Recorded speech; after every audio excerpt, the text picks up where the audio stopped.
د یو ورور سوال کړی دی چې هغه ماشوم چې پیس کي د ده د میچازې دا کله پلیتې ګرځي او آیا ماشومه جنۍ او ماشوم هلک د دوی په میچازو کې فرق شتی؟ الجواب اصل دا دی چې د انسان میچازې دا پلیتې دي، د انسان میچازې څه دي؟ پلیتې دي. که دا ماشوم دی، که دا مشر دی، که دا جنۍ ده، که دا هلک دی، د دې ټولو د میچازې څه دي؟ دا پلیتې دي. صرف دومره ده په شریعت کې چې د ماشوم هلک چې ډوډۍ نه خوري، خوراک نه کوي، صرف پیس کې، یاده کوي دا خبره چې ماشوم هلک صرف پیس کې او روټۍ نور څه نه خوري. د ده میچازو کې شریعت تخفیف راوستی د هغه په دې طریقې سره چې کله ته دا اوس د ده د ماشوم د میچازې ستا په کپړو ولګېدې نو شریعت پکې دا اسانتیا راوستې ده چې اوبه پې ونوله، بس مږلو ته او بار بار اوبه اړولو ته او دې ته پکې ضرورت نشته، بس له پاسه به یې چڼکا وکړه، اوبه پې ونوله او دې ته نطح وایي، رش ورته وایي. په صحیح بخاري کې دا حدیث دی، په صحیح مسلم کې هم شتي د ام قیس رضی الله عنها، هغې پیغمبر صلی الله علیه وسلم له خپل زوی راوستی و، انها اتت بابن لها صغیر، وړوکی زوی د پیغمبر صلی الله علیه وسلم خوا ته راوستی چې هغه له خوراک نه کوو. خوراک نه کوو معنی دا دی چې ژوند یې څنګه تېرو؟ په پیو باندې، یعنې صرف هغه پی د مور هغه استعمالول. نو پیغمبر صلی الله علیه وسلم ځان سره غېږ کې کېنو د ماشوم، فبال على ثوبه، د پیغمبر صلی الله علیه وسلم په کپړو باندې څه چل وکړو؟ میچازې وکړې. فدعا بماء فنضحه ولم يغسله، پیغمبر صلی الله علیه وسلم اوبه راوغوښتې او اوبه پې ونوستې او هسې یې وینځو. نو د دې نه دا ثابته شوه چې ماشوم هلک، جنۍ نه، ماشوم هلک چې روټۍ نه خوري او صرف د مور پیس کې، نو د ده میچازې هغه په دې طریقې سره پاکېږي چې ته پې اوبه ونولې په دغه ځي باندې. حدیث امام ترمیزي راوړی دی، امام ابن ماجه هم راوړی، علي بن ابي طالب رضی الله عنه روایت دی، پیغمبر صلی الله علیه وسلم وی قال في بول الغلام الرضيع ينضح بول الغلام ويغسل بول الجارية. قال في بول الغلام الرضيع، هغه ماشوم چې پیس کی، وينضح بول الغلام، که هلکي نو د ده په میچازو باندې په کوم ځای چې ولګېد اوبه پې ونوله، چڼکاو پې وکړه، او چې ماشومه ده نو هغه ځای به انځي، د هغې میچازې چې په کوم ځای باندې ولګېدې ښه باقاعده به یې داسې انځي او داسې صفایي به کوې لکه څنګه چې د یو مشر کس میچازې په یو ځای باندې ولګي. اوس دوه مسلې دلته دي.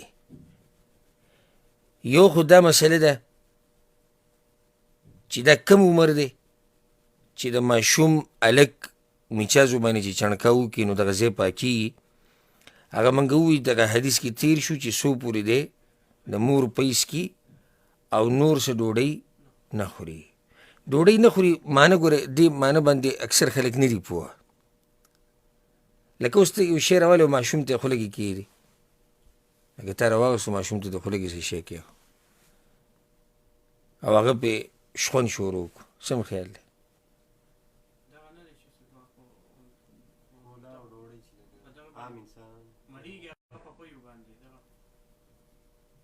عام انسانانو په شان خو نشي، خو ماشوم دی. نه، ډوډۍ د خوراک مطلب دا دی چې د ده یعنې اشتها یې زړه یې کېږي چې ما څه وخوړی.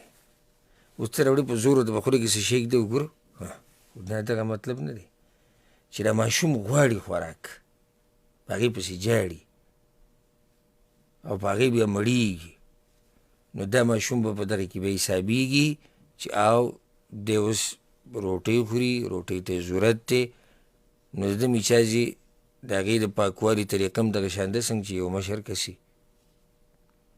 او دغې نه لاندې چې صرف د مور پیس کې یا که د نور پیس کې هم څه خبره نه ده نو او په دغې باندې مړیږي او په دغه باندې اکتفای نو بیا د هغه د میچازو پاکولو طریقه چې په سزي باندې ولګي هغه دقه ده چې اوبه پې چڼکاو کوي اوبه پې وله. سوال دې ورور دا هم کړی دی چې آیا جنۍ او هلک کې فرق دی؟ نو فرق دقه دی. بیا دا فرق ولې دی؟ دا اوس بل سوال راشي. یعنې ولې شریعت د هلک د میچازو په باره کې د نضح خبره کړې ده چې دا پاکیږي په چڼکاو سره او هر چې جنۍ د ماشومه ده د هغه ځای به انځي چې کوم ځای باندې د دې میچازي ولګي. ولې دا فرق ولې؟ دې کې علماو ډېر حکمتونه بیان کړي دي. لکه یو حکمت پکې دا بیان شوی دی وایي دا هلک ډېر اغوستی کېږي په نسبت د جنۍ. هلک ډېر اغوستی کېږي، اکثر یې پلار ځان سره بهر ته وباسي او کله یې تره وباسي او کله یې نیکه ځان سره راوالي ویې او کله یې ماما ځان سره بوځي. نو چې دی میچازي کوي او ماشوم دی اوس بار بار ته راځي او دا کپړې وینځي او دا صفایانې کوي نو په دې کې لږ مشقت دی، دا خبره ګرانه ده. نو ځکه شریعت پکې اسانتیا راوسته. بعضو علماو دا حکمت ذکر کړی دی چې د دې ماشوم د میچازي دا خورېږي نه او د ماشومې میچازي هغه خورېږي. لکه ماشومه جنۍ چې میچازي وکړي وزي باندې نه هغه خورې شي نو په هغې کې بیا صرف چڼکاو کار نه کوي. او هلک چې دی نو د هغه میچازي په یو ځي باندې دي نو هغې کې چې ته چڼکاو ورته کوې نو کولی شي ورته.